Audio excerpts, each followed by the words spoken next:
DeepSeek login, how to log into DeepSeek. Now if you wish to log into DeepSeek, it is actually quite very simple for you to do so. All you have to do is go ahead and then first of all, make sure to actually launch the DeepSeek application. If you are using from browser, you can go to deepseek.com and try to log in. Now when you're on the app, you'll see the login page. Before you try to log in, if you have not yet created an account, you can tap on the sign up button that you can see here. Enter the email, password, confirm the password, the code, and just agree to the terms and conditions and sign up. Otherwise, you can log in.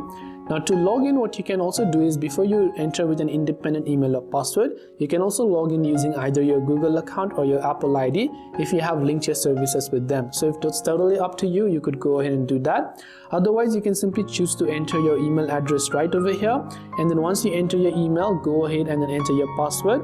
Also make sure to agree to the terms and conditions, because if you do not agree to terms and conditions, then you'll not be able to log in.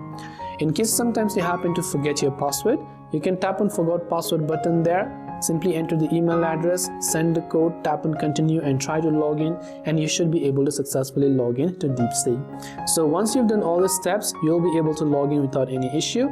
I hope that this video has helped you. If you have got any further questions, feel free to also leave them down in the comment section below. As always, thank you for watching till the very end of this tutorial, and see you soon in our next video.